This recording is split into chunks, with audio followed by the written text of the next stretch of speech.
तो इस कहानी और इस एपिसोड की शुरुआत में हम देखते हैं बिस्तर में आराम से सो रही एक लड़की को जिसका नाम निशिनो आकाने था। एंड हम देख पाते हैं कि निशिनो के घर में काफी सारी ट्रॉफीज रखी पड़ी थी। एंड फिर वो उठकर वहाँ से नहाने को चल पड़ती है। एंड फिर फ्रेश वगैरह होने के बाद वो स्कूल के लिए तैयार हो जाती है। एंड बाहर के दरवाजे को खोलते ही उसे हल्की सी झलक दिखाई देती है उसके साथ पास में हुए गए हादसों की। लेकिन वापस अपने होशो आवाजों में आकर वो अपने सामने पाती है उसका वेट कर रहे ड्राइवर को। एंड फिर वो वहाँ से अपने ड्राइवर के साथ कार में बैठकर स्कूल की तरफ चल पड़ती है। एंड हम देख पाते हैं कि निशिनो दरअसल एक बहुत ही बड़ी फैमिली की लड़की थी। एंड ये भी कि निशिनो की कार पर कोई नजर रख रहा था। एंड फिर स्कूल के एंट्रेंस पे उतरने के बाद निशिनो एक नकली खुशी का चेहरा बनाकर सभी को ग्रीट करती है, लाइक वैसे ही जैसे सेलिब्रिटी लोग करते हैं। एंड निशिनो अपने सामने ही एक लड़के को पाती है एंड वो उसे ग्रीट भी करती है, गुड मॉर्निंग कागिनो-कुन। एंड दरअसल इस लड़के से वो काफी नफरत करती थी, जबकि वो लड़का दिखने में एवरेज था, पढ़ाई में भी एवरेज था, लेकिन उस लड़के को निशिनो का नाम तक याद नहीं था।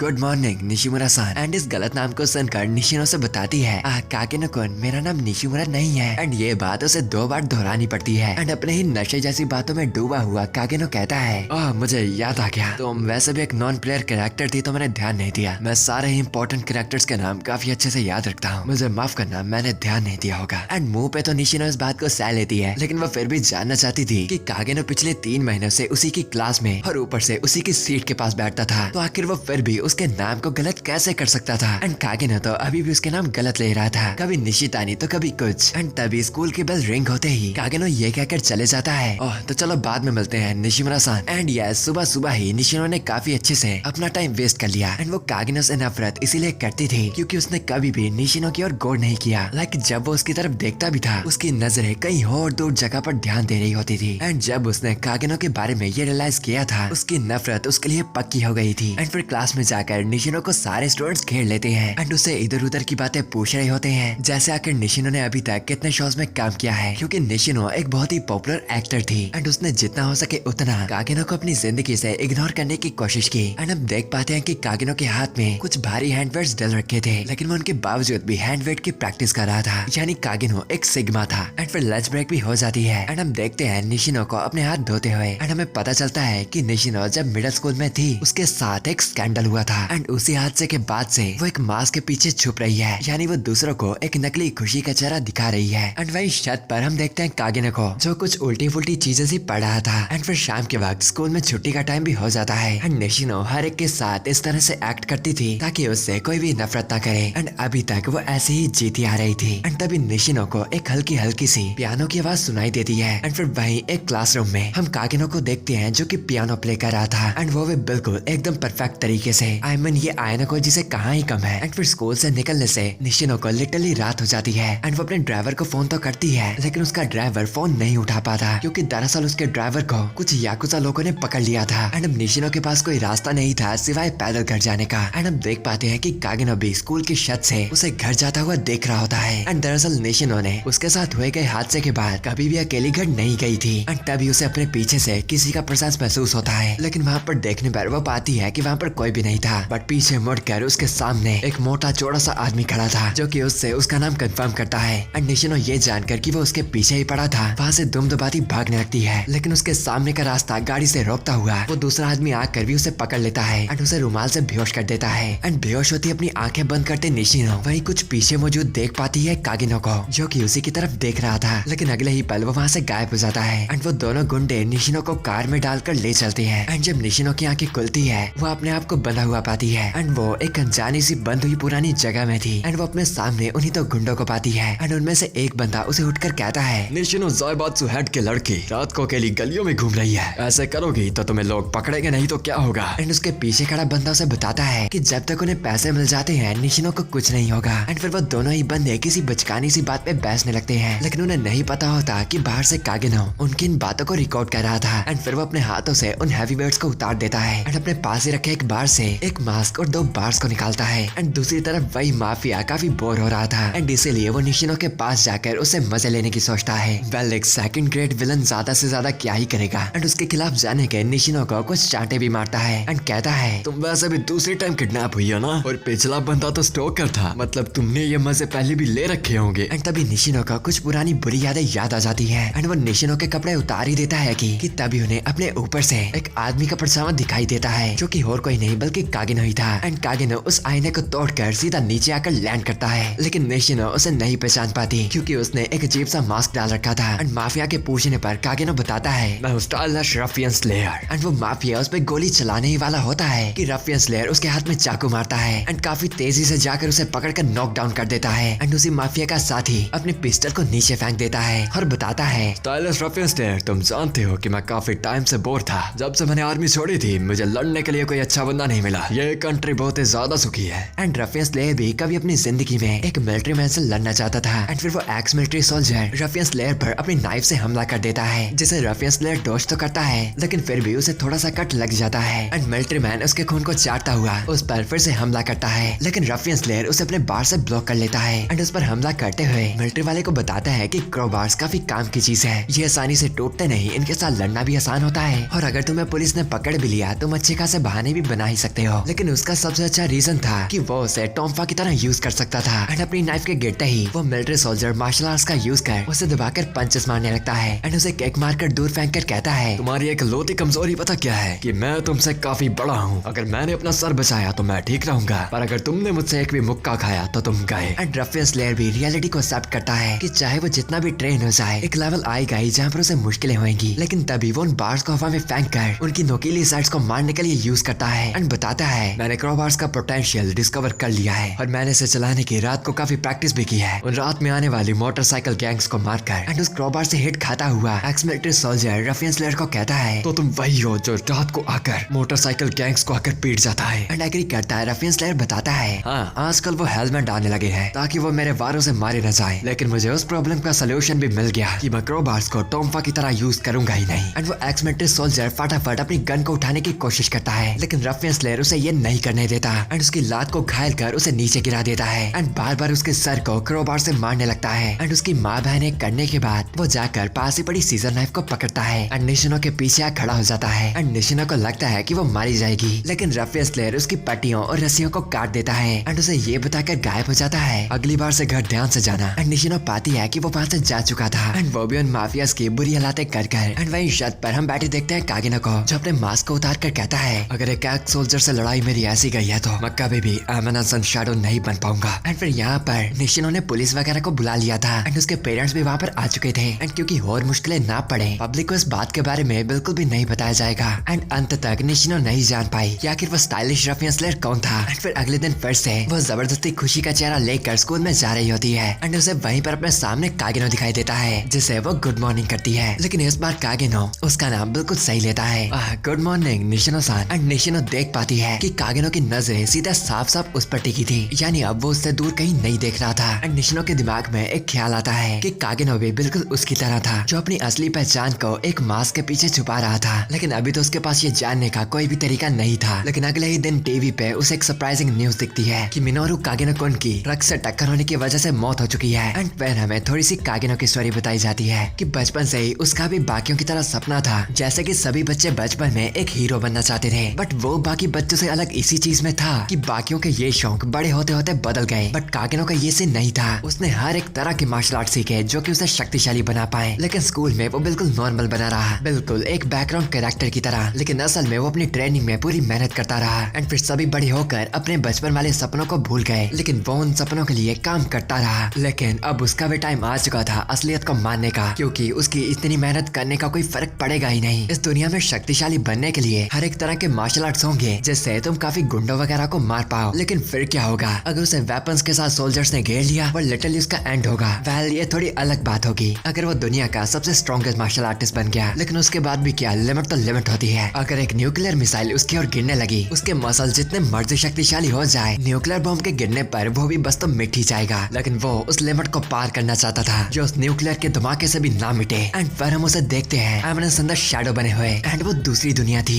यस, मतलब कि वो मरने के बाद एक दूसरी दुनिया में पैदा हो गया था। एंड उसी के पीछे खड़े उसके साथी उसे कहते हैं, हमने उन्हें पूरी तरह से घेर लिया है, अब वो यहाँ से कहीं भी नहीं भाग सकते। एंड वो उसको माय लॉर्ड बुला रहे थे एंड कागिनो की प्लानिंग की तारीफ कर रहे थे एंड उसके आने वाले ऑर्डर्स का इंतजार भी, क्योंकि उस पूरी ही जगह पर उसकी शैडो आर्मी फैल रखी थी। एंड कागिनो खुद भी न जानता आखिर ये चल क्या रहा है। उन्हें कहता है, शाबाश, जैसा कि सोचा था। एंड अपने मन में वो सोच रहा था, मुझे नहीं पता कि चल क्या रहा है, पर मुझे एक नई जिंदगी मिली है और एक नई दुनिया में, और वो भी एक नई पावर्स के साथ। एंड फिर अपने हाथ को ऊपर करता वो कहता है I need more power. And वो नई पावर और कुछ नहीं बल्कि मैजिक थी। एंड अब इस नई ताकतों के साथ वो अपने जिंदगी में क्या क्या नया नया कर पाएगा। एंड फिर वो हवा में छलांग मारकर उड़ पड़ता है। एंड उसी के पीछे पीछे ही वाइफू से भरी हुई उसी की शैडो आर्मी भी। एंड हवा में कागेनो कहता है कि इस बार मैं पाकर रहूंगा, मैं वहां तक पहुंचने के लिए किसी भी चीज को छोड़ दूंगा, क्योंकि यही चीज मैं इतनी ज्यादा चाहता हूँ। मुझे हीरो नहीं बनना, मुझे लास्ट बॉस भी नहीं बनना, मैं कहानी में वो बनूंगा जो परेशानियों से काम करते हैं। हाँ, सबसे ग्रेट, द एमिनेंसेंट शैडो।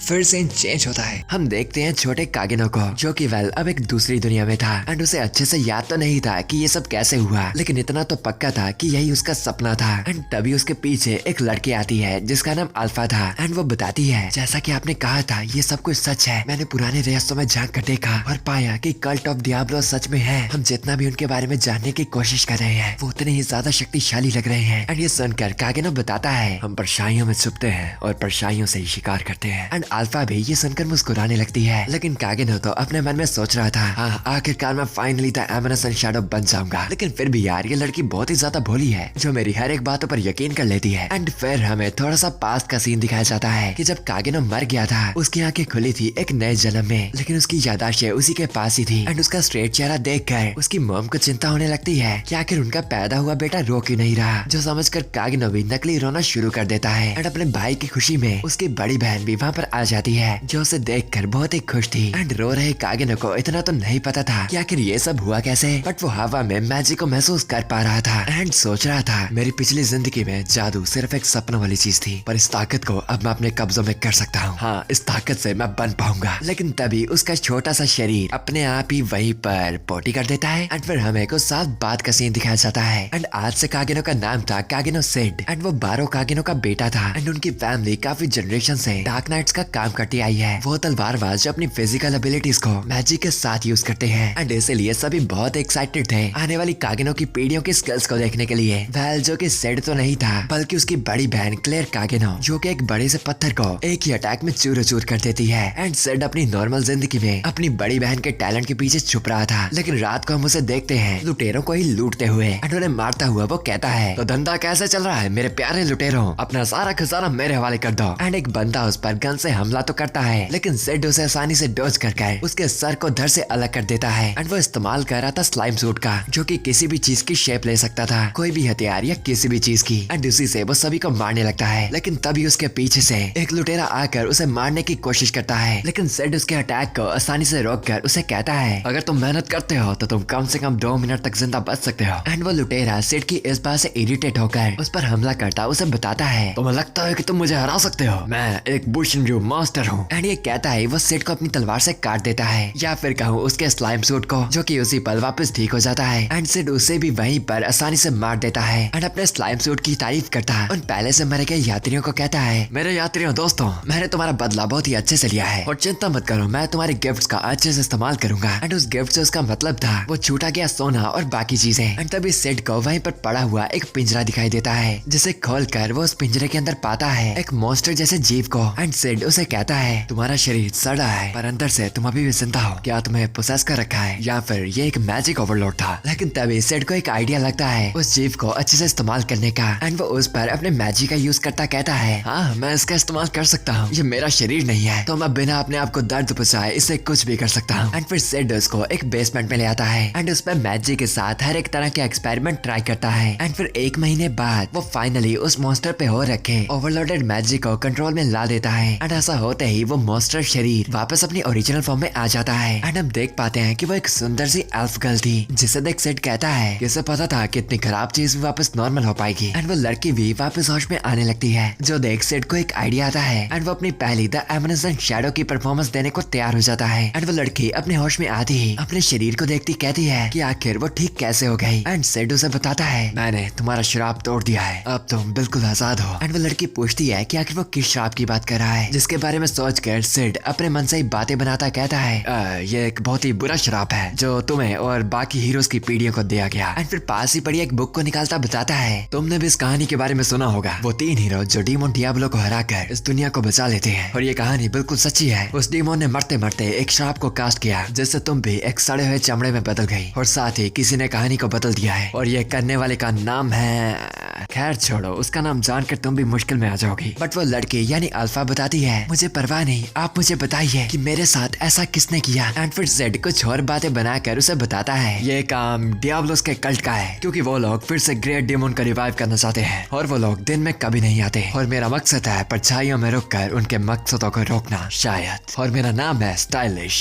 मेरा नाम है शैडो, जो परछाइयों में छुपकर परछाइयों का शिकार करता है। एंड फिर वो अल्फा के पास चलकर जाता है एंड उसे कहता है, चाइल्ड ऑफ द हीरोज, क्या तुम मेरे साथ इस कठिन रास्ते पे चलने के लिए तैयार हो। एंड अल्फा बताती है कि जब उसने सब कुछ खो दिया था, उसका फ्यूचर सिर्फ एक मॉन्स्टर बनने का वेट कर रहा था, बट शैडो ने उसे बचा लिया। एंड अगर वो चाहता है तो उसे अपनी जिंदगी भी दे सकती है। एंड वो बुरे लोगों को मारने के लिए भी तैयार थी। एंड अल्फा उसकी तरफ बढ़े सिड के हाथ को पकड़ लेती है, लेकिन उसे कौन बताए कि सिड ने ये सारी बातें अपने मन से बनाई थी। एंड वो उसे स्लाइम वाले कपड़े पहना देता है। एंड अल्फा सिड को बताती है, मैं हमारे रास्ते में आने वाले किसी को भी नहीं बख्शूंगी और हमें बाकी हीरो की पीढ़ियों की भी जरूरत पड़ेगी, ताकि हम उन्हें अपने अंडर लेकर अपनी ऑर्गेनाइजेशन को बड़ी कर पाएं और साथ ही साथ फंड को कलेक्ट कर पाएं। एंड अल्फा के डीप ख्यालों को रोकता हुआ सिड उसे बताता है, हाँ ठीक है, तो आज से हम अपनी ऑर्गेनाइजेशन को बुलाएंगे शैडो गार्डन और आज से तुम्हारा नाम होगा अल्फा। एंड अब इस बात को 3 साल बीत जाते हैं। एंड अब सिड अपनी नॉर्मल लाइफ में 13 साल का हो चुका था एंड करंटली अपनी बहन के साथ ट्रेनिंग कर रहा था। एंड उसकी बहन क्लेयर सिड के हमले को रोककर उस पर वार करती है, जिसे अगर सिड चाहता तो टाइम के हिलने से पहले ही काफी आसानी से मार सकता था, लेकिन वो ऐसा नहीं करता, क्योंकि पहली बात वो उसकी बहन है और दूसरी उसे अपनी बैकग्राउंड कैरेक्टर की लाइफ जीनी है। एंड वो इसलिए अपनी सिस्टर का अटैक खा दूर पानी में जाकर गिरता है एंड कहता है, आप बहुत ही ज्यादा शक्तिशाली हो। एंड क्लेयर ने कुछ देखा तो नहीं था, लेकिन उसे कुछ सेकंड्स के लिए लगा था कि उसका सर धड़ से अलग होने वाला था। एंड तभी एक मेड आकर क्लेयर को बताती है, आपकी मम बुला रही है एंड गेस्ट भी आपकी फेयरवेल पार्टी के लिए तैयार है। एंड क्लेयर भी सिड को यह बताकर चली जाती है कि वो कुछ टाइम तक उसके साथ प्रैक्टिस नहीं कर पाएगी। एंड उसके जाते ही सिड माना का यूज कर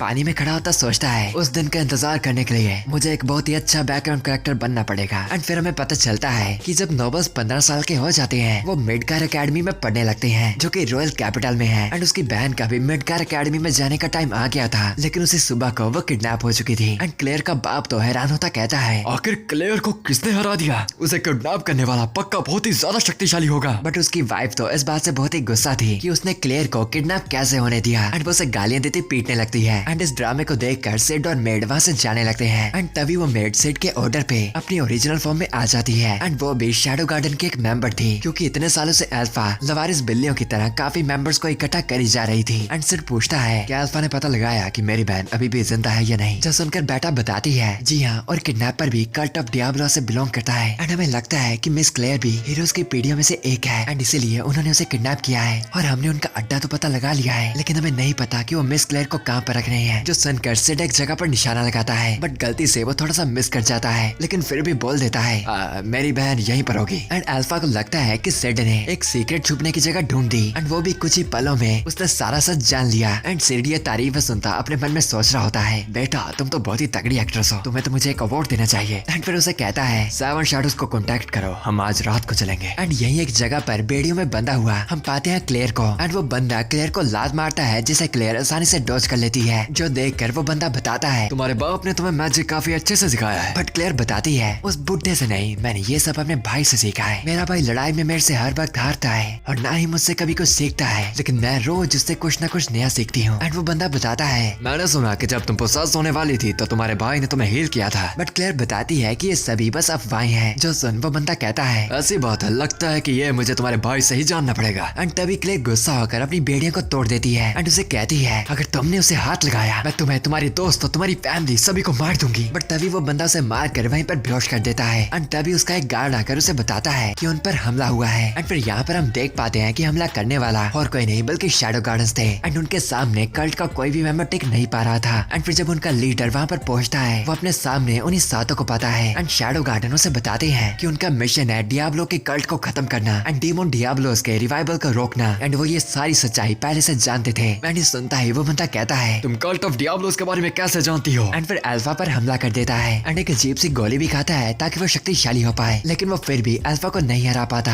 एंड इसीलिए जमीन में छेद कर वहाँ से भाग जाता है। लेकिन अल्फा बताती है कि वो जहाँ से भाग रहा है वहाँ पर शैडो खुद मौजूद था। एंड उन्हें लगता है कि शैडो को पहले से पता था कि यही होने वाला था, बट उन्हें कौन बताता कि असल में वो रास्ता भटक चुका था। एंड फिर सिड उसी बंदे को अपने सामने पाता है एंड वो वहाँ से भागने के लिए सिड पे हमला कर देता है, जिसे सिड काफी आसानी से रोक लेता है एंड कहता है, तुम्हारे पास मैजिक तो अल्फा से ज्यादा है, पर तुम्हें उसे इस्तेमाल करने का तरीका नहीं पता और साथ ही तुम्हारे लड़ने का तरीका भी अच्छा नहीं है। एंड फिर उसके अटैक्स को डॉज करता उसे एक बहुत ही अच्छा मैजिक का लेसन देता है। एंड फिर लेसन के खत्म होते ही उस पर लगातार हमले शुरू कर देता है। एंड वो बंदा अपने मन में सोच रहा होता है, आखिर पिछली बार मैं इतनी बुरी तरह लड़ाई में कब हारा था, जब मैं बच्चा था। लेकिन फिर भी हार ना मानता वो सिड को कहता है, तुम जितने मर्जी शक्तिशाली हो जाओ, इस दुनिया का अंधेरा तुमसे कई गुना ज्यादा है। एंड हमें उसकी पास की कुछ झलक दिखती है जिससे हमें पता चलता है कि उसके साथ पास में पक्का कुछ न कुछ बुरा हो रखा है। बट सिड उसे बताता है, तो अंधेरा जितना भी गहरा होगा मैं उतनी गहराई में जाऊंगा। जिससे गुस्सा होता वो आदमी उन सारी गोलियों को खाकर एक म्यूटेंट सा बन जाता है एंड सिड पर अपनी पूरी ताकत से हमला कर देता है। लेकिन सिड तो अपने एक ही वार से उसे वहीं पर खत्म कर देता है। एंड उस बंदे को रियलाइज हो जाता है कि जिससे वो लड़ा था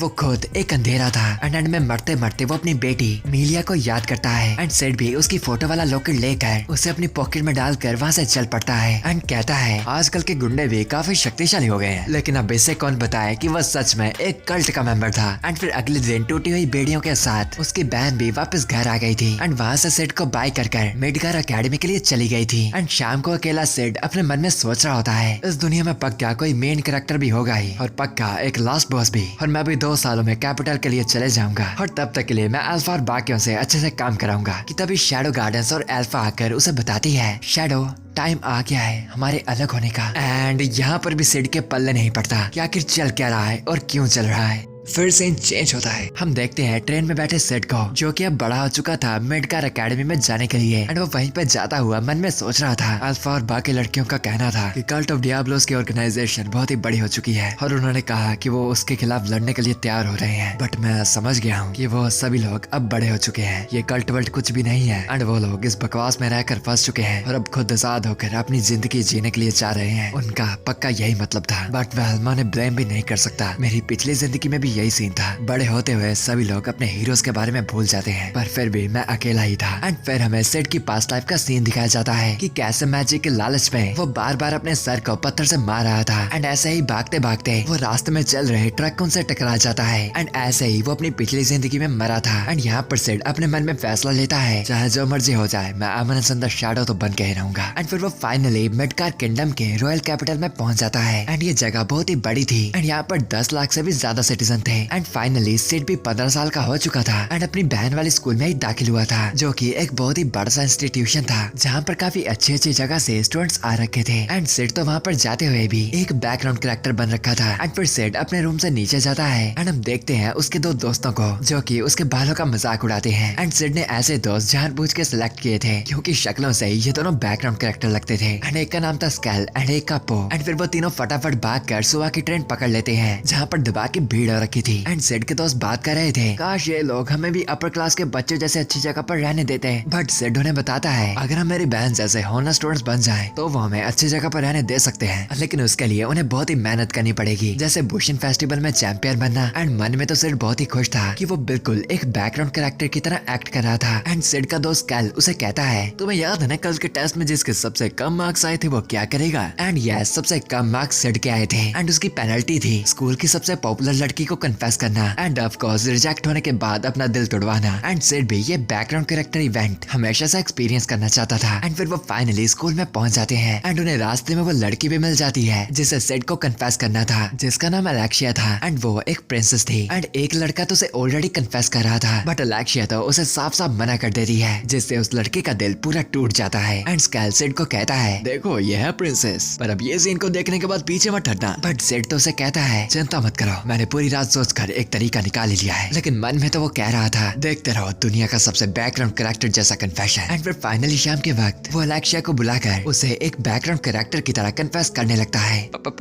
प्रिंसेस अलेक्सिया, मैं आपको पसंद करता हूँ, क्या आप मेरी गर्लफ्रेंड बनोगी? एंड ये करने के बाद तो वो तो बहुत ही खुश था, ये एकदम परफेक्ट था। यही तो वो बैकग्राउंड कैरेक्टर है जो मैं हमेशा से बनना चाहता था, अब बस मुझे इसके मना करने का इंतजार करना है। लेकिन अलेक्सिया तो उसके हाथ को पकड़कर उसके कन्फेशन को एक्सेप्ट कर लेती है। एंड ये सब सिड और उसके झाड़ियों से झांक रहे दोस्तों के पल्ले नहीं पड़ता कि आखिर सिड एक बैकग्राउंड कैरेक्टर से एक रोम कॉम प्रोटैगनिस्ट के रोड पे कैसे चला गया। एंड फिर अगले दिन स्कूल में सभी लोग उसे घूर रहे थे क्योंकि रूमर्स तो फैल चुके थे कि प्रिंसेस अलेक्सिया का अब एक बॉयफ्रेंड है जो कि हद से ज्यादा ही प्लेन है। एंड यहाँ पर सिड अपने दोस्तों को बताता है कि ये सब बहुत ही अजीब बात है। एंड उसके दोस्त भी एग्री करते बताते हैं कि सिड कहीं से भी प्रिंसेस अलेक्सिया के साथ डेट करने के काबिल नहीं था। एंड सिड उन्हें बताता है मुझे पक्का लग रहा है कि यहाँ पर कोई ना कोई चक्कर तो है ही। मेरा मतलब हम दोनों अलग अलग दुनिया के जीव लगते हैं। एंड वो लोग ये उल्टी सीधी बातें कर ही रहे थे कि तभी अलेक्सिया भी वहाँ पर आ जाती है। एंड सिड को अगली कुर्सी पे धकेल कर उसकी वाली सीट पर बैठ जाती है। एंड उसकी मेड उसका हाई क्लास का खाना लाकर भी उसी टेबल पर रख देती है। एंड सिड उसके खाने की तारीफ करता है, जिस पर अलेक्सिया बताती है कि वो अपने इस खाने को कभी भी फिनिश नहीं कर पाती। जो सुनकर सिड उसका खाना उठाकर खाने लगता है। एंड अलेक्सिया उसकी इस हरकतों को ध्यान से देख रही थी। एंड सिड अपने मन में सोच रहा होता है कैसा था, कैसी लगी मेरी ये हरकतें, मैं से कहूंगा मुझे धोखा दे दे ऑपरेशन। लेकिन अलेक्सिया मुस्कुराते हुए उसे कहती है मैंने सुना था कि तुम शाम को रॉयल भूषण के लिए तलवारबाजी प्रैक्टिस करते हो, तो मेरे ख्याल से वो क्लास हम दोनों को साथ में लेनी चाहिए। बट सिड उसे समझाता है कि वो सबसे लोअर सेक्शन 9 में है। बट अलेक्सिया उसे बताती है चिंता मत करो, मेरी वजह से तुम्हारे लिए सेक्शन 1 में भी जगह बन गई है। एंड यस, यहीं पर सिड का मुझे धोखा दे दे ऑपरेशन खत्म हो जाता है। एंड फिर शाम के वक्त सेक्शन 1 में सिड अपने आप को सभी से इंट्रोड्यूस करवाता है। एंड अपने मन में सोच रहा होता है सेक्शन 1 के एडवाइजर मिस्टर ज़ेनोन तलवारबाजी के ऑफिशियल रॉयल इंस्ट्रक्टर है, और बाकी लोअर सेक्शन से उल्टा यहाँ का ऑरा भी कमाल का है। एंड ज़ेनोन सभी को बताता है तुम जानते होगे रॉयल भूषण स्टाइल जो हम यहाँ पर सीखते हैं एक ओरिजिनल स्टाइल है। और आज से सिड भी तुम्हारा एक नया दोस्त है। हमने पहले बहुत ही मुश्किलें सही है, बट अलेक्सिया की बहन डार्क नाइट प्रिंसेस आयरिस के बदौलत हम अब ट्रेडिशनल भूषण की बराबरी कर सकते हैं। दूसरे शब्दों में कहूँ, अगर तुम्हारे पास ताकत है तो तुम काफी चीजें पा सकते हो। तो सिड अब बताओ तुम्हारे पास कितनी ताकत है। एंड फिर इस अजीब सी स्पीच के बाद सभी लोग प्रैक्टिस करना शुरू हो जाते हैं। एंड यहाँ पर सिड प्रैक्टिस कर रहा था प्रिंसेस अलेक्सिया के साथ। एंड साथ ही साथ अपने मन में सोच रहा था अलेक्सिया के अटैक्स कभी भी लैंड नहीं करते, और उसकी मूवमेंट भी काफी स्लो है, और ना ही वो मैजिक यूज करती है। पहले मुझे लगा था कि ये मेरी बराबरी करने की कोशिश कर रही है, पर ऐसा बिल्कुल भी नहीं है।